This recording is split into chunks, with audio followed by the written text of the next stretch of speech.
We are today celebrating sacred servers and sacred service, and all of you who show up in this place and beyond to give of yourself, to give of the love that you are in the world. And we want to appreciate you and acknowledge you and celebrate all that you give and all that you share, whether it's here or whether it's within another organization, that we give from our love. And I think that's part of our spiritual awakening. It's part of an evidence, I think, of our spiritual awakening. That we awaken to that life of God, the Spirit of God, the love of God, that which is the divine within us. And when we awaken to that, then we are inspired. We're inspired to give. Give of that love. Give from that love.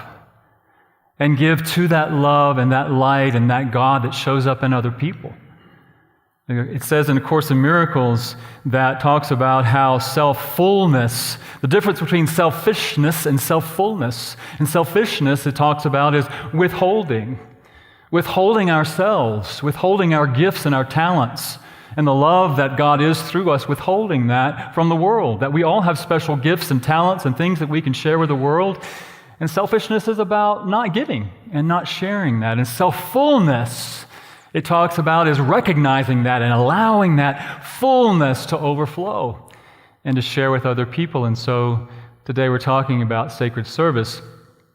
And as I was looking at the idea of sacred service, honestly, I looked up the word sacred and I looked up the word service to really get an idea of what that means. And sacred talked about was in service to a deity. Well, we don't think about our God as a deity, so to speak. God is the life. God is the love. God is the energy that is moving through us. That is that which expresses as us and expresses as all people. And we are in the flow of that love. And so my definition of sacred service is an act of sharing the God in me with the God in you.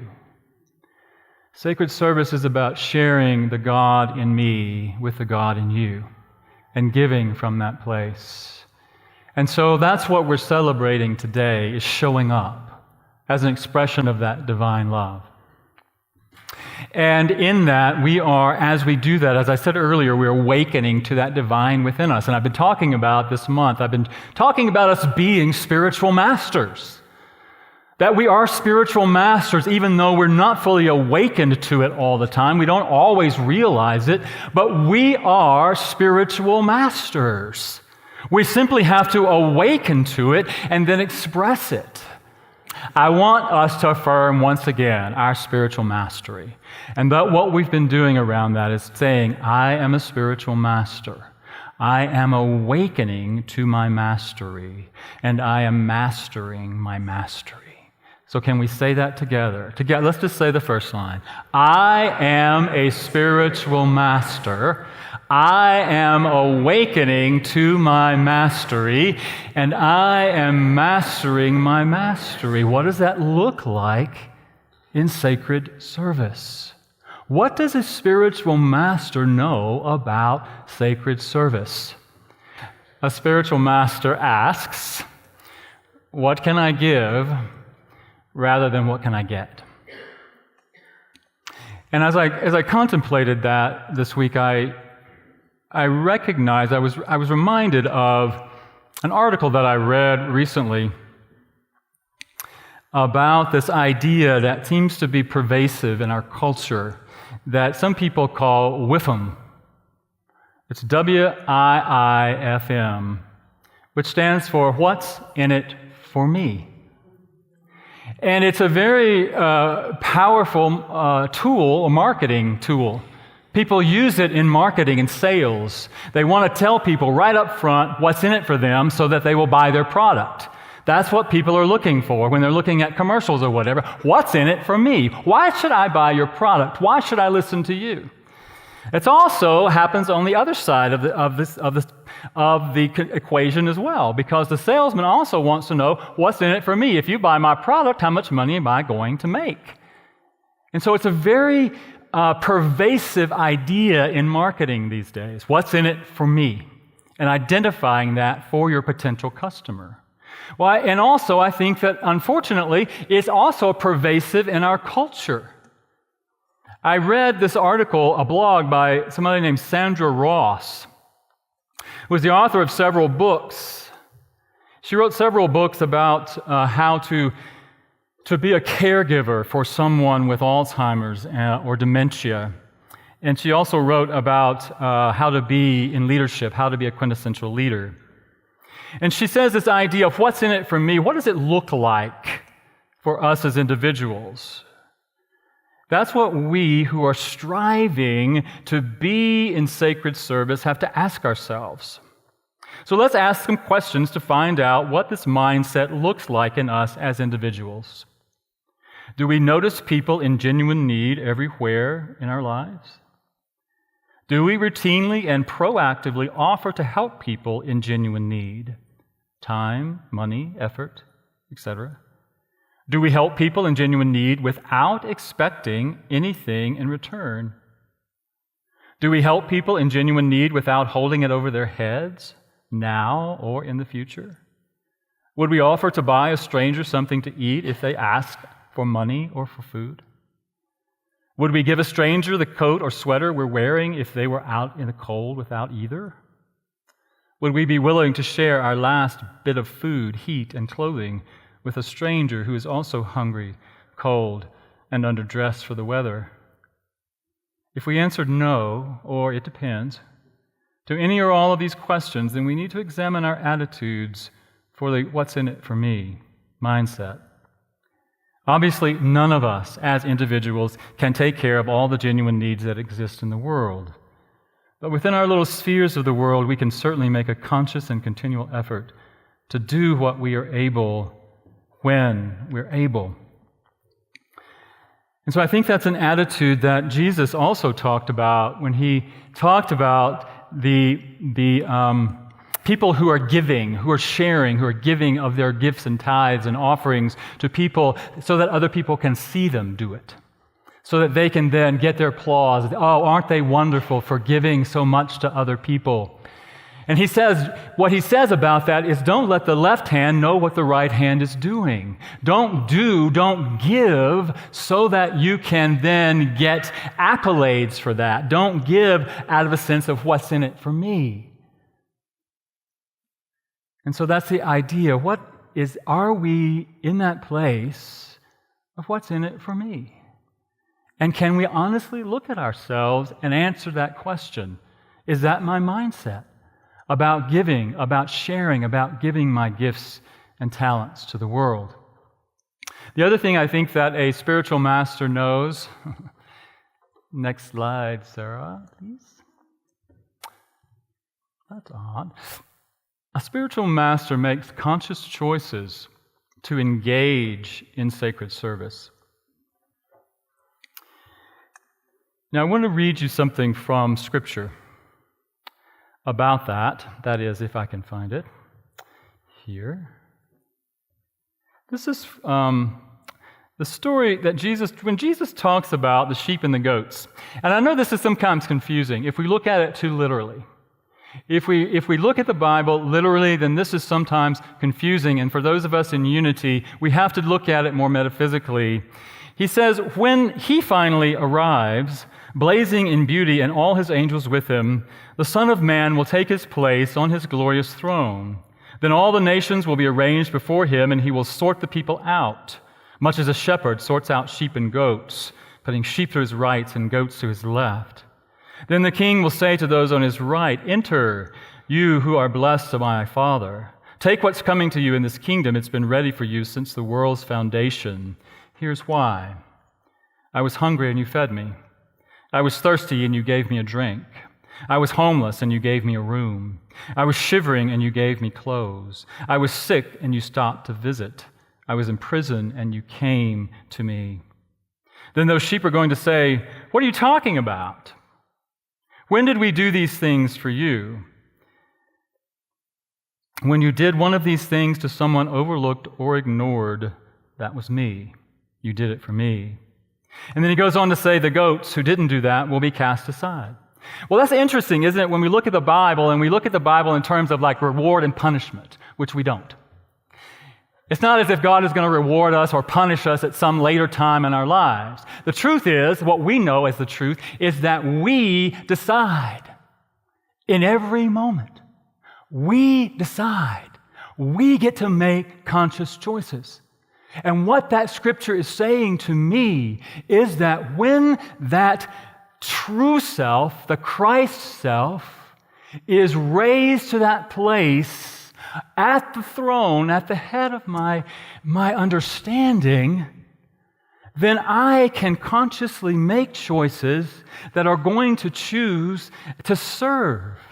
That there are thoughts that I have in my head that say, well, I can't give because I don't have enough, or I don't have enough time, I don't have enough money, I don't have the right gifts. What do I have to give? And so I don't give. I might say, I don't have time to go visit somebody who's sick. I don't have the money to give to somebody on the street. I don't have whatever it is. And so there are thoughts going through my mind that say, I am not enough. I don't have enough. There are the thoughts that separate me from the consciousness of the Christ that is my truth. And so those are the goats.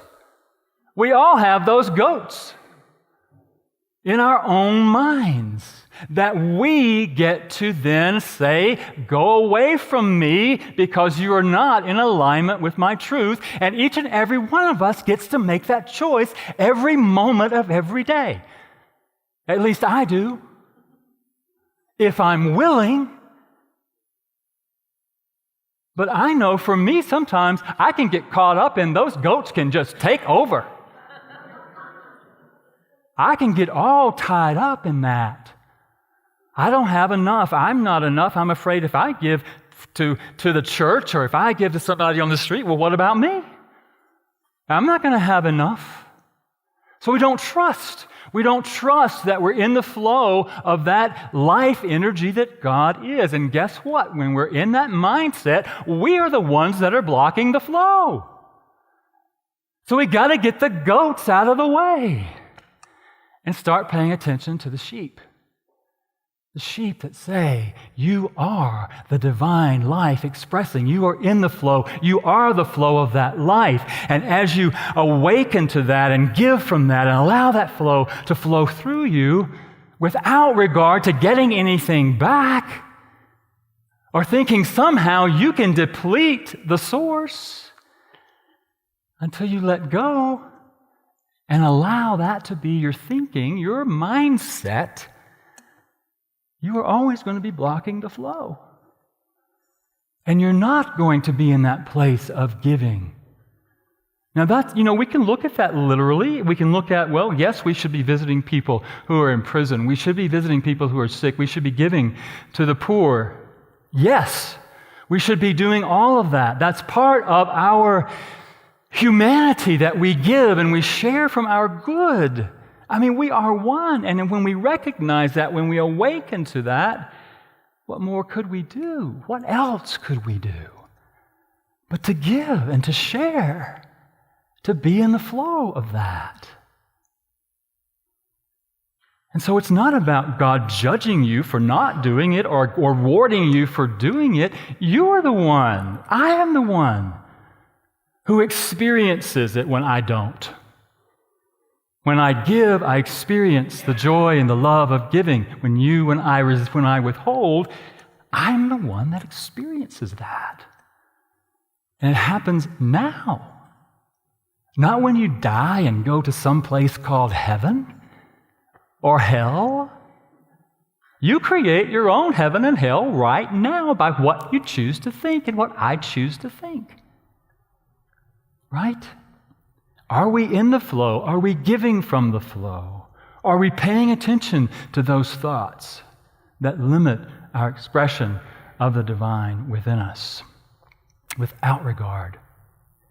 I was watching a video, many of you have probably seen it on Facebook, about where a young man gives $100 to a man who's on the street corner. He is asking for money. He's experiencing homelessness, and so he's asking for money, and this young man gives him a $100 bill, and the young man decides he's going to follow him just to see what he does with that $100 bill. And so he gives him the 100, and he walks away, and they follow him, and he's filming this the whole time. And so the man goes into a liquor store, And he's thinking, you can hear his dialogue as he's taping. Wow, he's going to a liquor store. He's probably going to buy liquor. He's going to go out and get drunk with that $100 bill. So they watch, and he comes out, and he has bags of stuff with him. And so they say, okay, let's follow him. Let's see where he's going to go. What's he going to do with his stuff? And so they follow him, and they follow him to a park. And out of those bags, he pulls out food, and he gives it to the other people in the park. He's giving them food, giving them bread, giving to them from whatever he has. And so the young man goes over to him after this, and he said, wow, I was watching what you did. And he said, that's amazing that you would give of that little bit that I gave you, you would give to other people. And he said, how can I not? How can I not?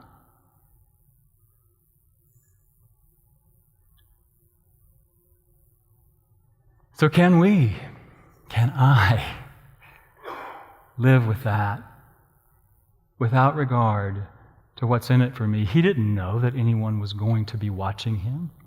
He didn't know that he was not doing it for praise or accolades. He was doing it out of the love he has in his heart and sharing from the gifts that he was able to receive. And then at the end, the young man then gives him another $100 just because he was so pleased and so joyous that he was giving. And so it's a wonderful lesson, I think, for us in giving without regard to what's in it for me, without thinking about, as Jesus said, don't let the left hand know what your right hand is doing. Don't do it for praise or glory. Do it just because you are the love of God expressing in the world. And then lastly, the spiritual master knows that sacred service really is unconditional love in expression. In 1 John, it says, my beloved friends, let us continue to love each other, since love comes from God. Everyone who loves is born of God and experiences a relationship with God. The person who refuses to love doesn't know the first thing about God, because God is love. So you can't know God if you don't love. And I would add to that, you can't truly love if you don't have an experience and a relationship with the eternal mystery of God at the core of your being. Because sacred service comes from that place. That unconditioned love that doesn't give because somebody deserves it, or withholds because somebody doesn't deserve it. It's that place of knowing God, knowing love,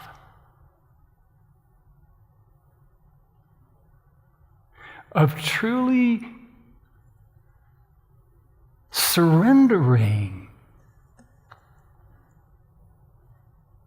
to God, that source of love. And I think really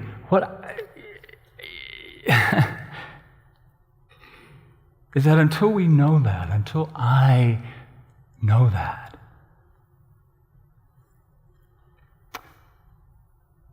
I don't really know unconditional love. And my loving is always going to be conditioned in some way. My giving is always going to be conditioned in some way.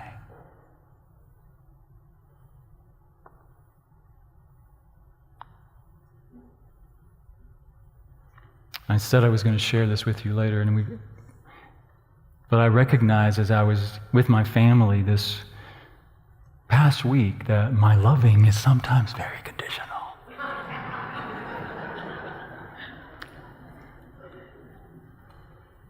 That I love you if you love me.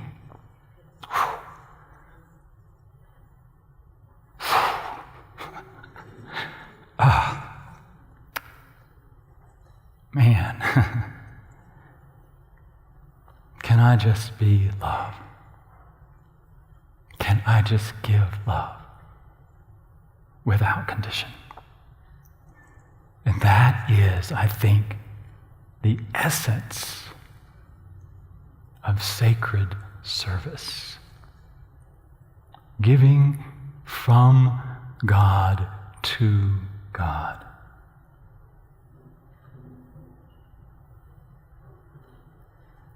Without the ego stuff getting in the way. And so I encourage us to ask ourselves those questions. Am I giving conditionally? Am I giving from the idea of what's in it for me? Am I giving or am I not giving because I think I don't have enough? Am I frustrating the flow with my thinking, with my consciousness? Or do I really trust? Do I really know God as my source of all that I need, including all the love that I need? Yeah?